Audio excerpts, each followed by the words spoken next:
Arga dan Aira telah bersama selama 5 tahun. Hubungan mereka tenang, stabil, dan penuh kebiasaan. Hingga Arga mulai merasa semuanya biasa saja.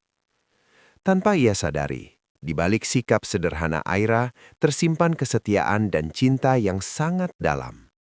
Ketika Arga memilih mengejar mimpi dan meninggalkan Aira demi seseorang yang baru, ia tak tahu bahwa keputusan itu akan menjadi penyesalan terbesarnya. Saat kesuksesan sudah di tangan, Arga justru kehilangan satu hal terpenting, cinta yang tulus. Dan ketika ia akhirnya sadar, semuanya sudah terlambat. Cinta yang terlambat disadari. Hujan turun pelan sore itu. Arga duduk di bangku kafe kecil dekat kampus, menatap layar ponselnya tanpa benar-benar membaca pesan apapun. Pikirannya melayang. Tak lama, Aira datang. Rambutnya sedikit basah, jaket tipis menempel di tubuhnya. Ia tersenyum begitu melihat Arga. "Maaf, lama, tadi hujan deras," ucapnya. Arga mengangguk singkat. Aira duduk di hadapannya, meletakkan 2 gelas kopi. "Aku pesankan favoritmu," katanya pelan. Arga hanya tersenyum tipis. Ia tak sadar, bahkan hal kecil seperti itu selalu Aira ingat. Mereka terdiam cukup lama. "Aira," Arga akhirnya bicara. "Kalau suatu hari aku pergi keluar kota, lama, kamu bakal nunggu?" Aira menatapnya. "Aku sudah nunggu 5 tahun dah. Nambah berapa lama pun, aku tetap nunggu." Jawaban itu membuat Arga terdiam. Entah kenapa, dadanya terasa sesak. Namun dalam hati, ia justru berpikir, kenapa dia selalu ada? Kenapa hidup terasa begitu membosankan? Ia belum tahu, kalimat itulah yang suatu hari akan ia sesali. Hari-hari setelah pertemuan di kafe itu terasa berbeda bagi Arga. Bukan karena Aira berubah, justru karena Arga sendiri yang mulai merasa gelisah. Di kantor barunya, Arga bertemu dengan Naya, rekan kerja yang ceria, ambisius, dan penuh semangat. Naya tertawa lepas, berbicara tentang mimpi, tentang kota-kota besar, tentang hidup yang tidak boleh biasa-biasa saja. "Gah, kamu masih muda, masa hidupmu mau datar begitu aja?" ucap Naya suatu sore. Kata-kata itu seperti menampar pikiran Arga. Sementara itu, di sisi lain kota, Aira menunggu. Ia menunggu pesan, menunggu telepon, menunggu Arga pulang lebih cepat seperti dulu. Malamnya Arga pulang terlambat.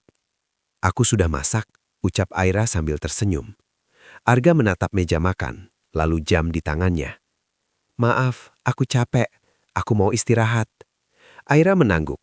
Ia menyimpan kembali makanan yang sudah dingin sendirian di dapur. Malam itu Arga menatap layar ponselnya. Ada pesan dari Naya. "Hari ini seru, terima kasih sudah nemenin aku pulang." Arga tersenyum. Ia tidak menyadari bahwa di ruang lain, Aira sedang menatap foto mereka berdua. Foto lama yang kini mulai terasa asing. Dan di antara dua perasaan itu, sebuah jarak mulai tumbuh. Arga semakin sering pulang larut malam. Alasannya selalu sama, kerja, lembur, rapat mendadak. Aira tidak pernah membantah. Ia hanya mengangguk dan berkata, "Jaga kesehatan." Suatu malam Arga lupa mengisi daya ponselnya. Saat ia sampai di apartemen, puluhan pesan tak terbaca dari Aira memenuhi layar. "Kamu di mana? Aku khawatir. Aku tunggu ya. Aku masih di ruang tamu." Arga menghela nafas panjang. Ia masuk ke kamar. Aira tertidur di sofa, selimut tipis menutup tubuhnya. Di meja 2 cangkir teh sudah dingin. Untuk pertama kalinya, Arga merasa tidak nyaman. Di kantor keesokan harinya, Naya mengajaknya makan siang. "Kalau kamu terus hidup buat orang lain, kapan kamu hidup buat dirimu sendiri?" tanya Naya sambil menatap Arga. Kata-kata itu menghantam keras. Malamnya, Arga berkata pada Aira, "Aku mungkin dapat tawaran kerja di luar kota, lama." Aira terdiam. "Berapa ama?" tanyanya pelan. "Belum tahu." Aira menunduk, lalu tersenyum. "Kalau itu impianmu, ambil." Arga menatapnya. Ia tidak melihat air mata di sudut mata Aira yang disembunyikan dengan senyum. Dan saat itu, tanpa ia sadari, ia sedang melangkah menjauh dari satu-satunya orang yang benar-benar mencintainya. Kota itu berbeda. Lampunya lebih terang, jalannya lebih ramai, dan hidup Arga terasa lebih cepat. Ia pindah sementara demi proyek besar, dan sejak itu, hubungannya dengan Aira berubah secara perlahan. Awalnya mereka saling mengabari, telepon tiap malam, video call sebelum tidur. Namun waktu tidak pernah benar-benar ramah pada jarak. Pesan mulai dibalas singkat, telepon sering tertunda, tawa mereka tak lagi sama. Malamnya Aira menelpon lebih lama dari biasanya. "Aku kangen," katanya jujur. Arga terdiam sejenak. "Iya, aku juga." Tapi entah kenapa, kalimat itu terasa kosong. Di sisi lain kota, Naya duduk di samping Arga di ruang kerja lembur. "Kamu kelihatan capek," ucap Naya sambil menyerahkan kopi. Arga tersenyum. "Terima kasih." Malam itu Arga lupa menelpon Aira, dan Aira menunggu sampai pukul 2 pagi. Keesokan harinya, Arga hanya mengirim pesan. "Maaf, ketiduran."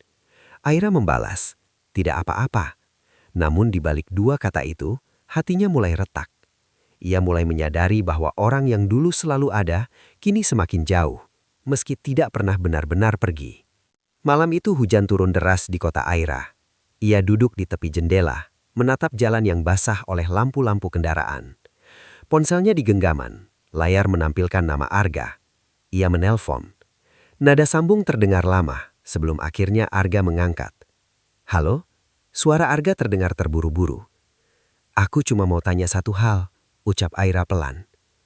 "Apakah aku masih penting buat kamu?" Di seberang sana Arga terdiam. Hanya suara hujan yang mengisi jarak mereka. "Tentu saja," jawab Arga akhirnya. "Kenapa tanya begitu?" Aira menarik nafas. "Karena aku merasa sendirian kah, meski aku punya kamu." Arga tidak langsung menjawab. "Aku lagi sibuk, kita bahas nanti aja ya." Telepon terputus. Aira menatap layar ponselnya lama. Air mata jatuh tanpa suara. Sementara itu di kota Arga, Naya duduk di sampingnya tertawa kecil melihat ekspresinya yang kosong. "Masalah pacar?" tanya Naya. Arga mengangguk. "Kadang orang yang terlalu baik itu bikin kita lupa betapa berharganya dia," ucap Naya sambil menatap Arga. Arga tidak menjawab. Namun malam itu, untuk pertama kalinya, Arga mulai bertanya dalam hati. "Apa aku sedang kehilangan sesuatu yang sangat berharga?" Aira tidak lagi menelpon setiap malam. Ia tidak lagi mengirim pesan panjang. Ia mulai belajar diam. Bukan karena tidak peduli, tetapi karena lelah menunggu tanpa kepastian. Arga merasakannya. "Kenapa kamu berubah?" tanya Arga lewat telepon suatu malam. Aira tersenyum, meski Arga tidak bisa melihatnya. "Aku tidak berubah. Aku hanya berhenti berharap terlalu banyak." Kalimat itu menghantam Arga lebih keras dari yang ia kira. Di kota Arga, Naya mendapat tawaran pindah proyek ke luar negeri dan mengajak Arga ikut. "Kamu pantas dapat hidup yang lebih besar dari ini," kata Naya sambil menatap Arga. Arga tergoda. Impian yang lama ia pendam kini berada di depan mata. Malam itu ia menelpon Aira. "Aira, kalau aku keluar negeri setahun, kamu masih mau menunggu?" Aira terdiam lama. "Aku sudah terlalu lama menunggu, kah? Sekarang, aku cuma ingin kamu jujur. Kamu masih ingin aku atau hanya takut kehilangan?" Arga tidak mampu menjawab. Dan di antara keheningan itu, Aira tahu, jawaban yang tidak diucapkan seringkali adalah yang paling menyakitkan. Malam itu mereka akhirnya bertemu. Arga pulang ke kota Aira hanya untuk satu akhir pekan. Mereka duduk di bangku taman yang dulu sering mereka datangi. Tempat yang dulu penuh tawa, kini dipenuhi diam. "Aku terima tawaran ke luar negeri," kata Arga akhirnya. Aira menatapnya. Tidak terkejut, hanya lelah. "Selamat," ucapnya pelan. Arga menunggu reaksi lain, tangisan, amarah, permohonan. Namun yang ia lihat hanya senyum kecil yang retak. "Aku tidak akan menahanmu," lanjut Aira. "Karena orang yang ingin tinggal tidak perlu ditahan." Arga menunduk. "Aku tidak ingin menyakitimu." Aira tertawa kecil. "Tapi kamu sudah melakukannya." Angin malam menyapu dedaunan. Mereka duduk berdampingan, jarak beberapa sentimeter, namun terasa sejauh dunia. "Aku pikir mungkin kita perlu berhenti di sini," kata Aira akhirnya. Arga menatapnya tajam. "Apa maksudmu?" "Aku tidak mau lagi menunggu seseorang yang ragu mencintaiku." Arga membuka mulut, lalu menutupnya lagi. Tidak ada pelukan. Tidak ada air mata yang pecah. Hanya dua hati yang saling melepaskan. Dalam diam. Hari-hari Aira berubah. Ia bangun tanpa menunggu pesan. Tidur tanpa berharap telepon berdering. Menangis hanya saat tidak ada yang melihat. Awalnya terasa hampa. Namun perlahan ia belajar bernapas sendiri. Aira kembali menulis. Kembali bertemu teman-temannya. Kembali menemukan dirinya yang sempat hilang karena terlalu lama mencintai seseorang. Sementara itu, di negeri seberang, Arga berdiri di depan jendela apartemennya. Kota baru, hidup baru, mimpi yang dulu ia inginkan. Namun setiap malam, pikirannya kembali ke bangku taman itu. Ke suara Aira yang berkata, "Aku tidak mau lagi menunggu seseorang yang ragu mencintaiku." Arga mencoba menghubungi Aira. Pesannya hanya satu centang. Ia mengirim lagi. "Aku baik-baik saja. Kamu bagaimana?" Tidak ada balasan. Untuk pertama kalinya, Arga merasa dunia yang ia pilih terasa sepi. Dan di kejauhan, Aira berjalan sendiri di trotoar kota, menatap senja tanpa Arga, dan berkata dalam hati, "Aku bisa hidup tanpamu, meski aku masih mencintaimu." Arga akhirnya pulang, bukan karena proyek selesai, bukan karena karier gagal, tetapi karena ia lelah melarikan diri dari pikirannya sendiri. Ia berdiri di depan rumah Aira sore itu. Gerbang yang sama, dinding yang sama, namun perasaannya sudah berbeda. Arga mengetuk. Pintu terbuka. Aira berdiri di sana. Terlihat lebih tenang, lebih kuat. "Kamu kenapa?" tanya Aira heran. Arga menatapnya lama. "Aku salah." Aira tersenyum kecil. "Aku tahu. Aku kehilanganmu dan baru menyadarinya sekarang." Sunyi memanjang di antara mereka. "Aku sudah memaafkanmu," ucap Aira pelan. Tapi memaafkan tidak selalu berarti kembali. Arga menunduk. "Aku tidak tahu kalau kepergianmu akan terasa seperti ini," katanya lirih. Aira menatap langit senja. "Karena kamu tidak pernah benar-benar merasakannya, sampai aku tidak lagi di sisimu." Arga sadar, cinta itu tidak hilang. Ia hanya datang, terlambat. Sore itu mereka duduk di kafe kecil dekat taman. Tempat pertama Arga pernah bertanya, "Kalau aku pergi, kamu masih mau menunggu?" Kini pertanyaan itu terasa seperti luka lama. "Aku tidak datang untuk memintamu kembali," kata Arga akhirnya. "Aku hanya ingin kamu tahu, aku benar-benar mencintaimu." Aira menatap cangkir tehnya. Tangannya sedikit bergetar, namun suaranya tetap tenang. "Aku juga masih mencintaimu," jawabnya. "Tapi sekarang, aku lebih mencintai diriku sendiri." Arga tersenyum pahit. "Aku bangga padamu." Aira menatap Arga. "Dan aku berterima kasih karena pernah mencintaiku, meski akhirnya kamu mengajarkanku cara melepaskan." Mereka berdiri. Tidak ada pelukan, tidak ada janji, hanya dua orang yang pernah saling mencintai dan memilih jalan hidup masing-masing. Arga berjalan menjauh. Aira menatap senja yang jatuh perlahan. Dalam hatinya, ia berbisik. Beberapa cinta tidak dimaksudkan untuk dimiliki selamanya, tapi akan tinggal di hati selamanya. Dan di sanalah kisah mereka berakhir. Tentang cinta, tentang kehilangan, dan tentang perasaan yang datang terlambat. Sebuah kisah tentang cinta yang setia dan penyesalan yang datang terlambat.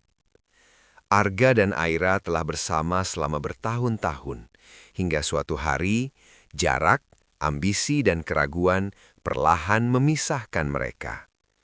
Ketika Arga akhirnya menyadari bahwa Aira adalah satu-satunya cinta sejatinya, ia justru harus menerima kenyataan bahwa beberapa cinta tidak bisa diulang. Drama ini mengajak kita memahami bahwa tidak semua kehilangan terasa saat seseorang pergi. Kadang kita baru merasakannya saat mereka benar-benar tidak kembali. Cerita ini penuh emosi, penyesalan, dan pelajaran tentang mencintai sebelum terlambat. Terima kasih sudah menemani kisah ini sampai akhir. Jika ceritanya menyentuh hatimu, mungkin karena kamu pernah merasakannya juga. Jangan lupa, mencintai seseorang itu bukan tentang menunggu sempurna, tapi tentang tidak menunda perasaan yang seharusnya diungkapkan hari ini. Karena beberapa penyesalan datang saat semuanya sudah terlambat. Sampai jumpa di cerita berikutnya, di channel ini, tempat di mana perasaan punya suara. Karena tidak semua cinta berakhir bahagia, tapi setiap cinta selalu punya cerita.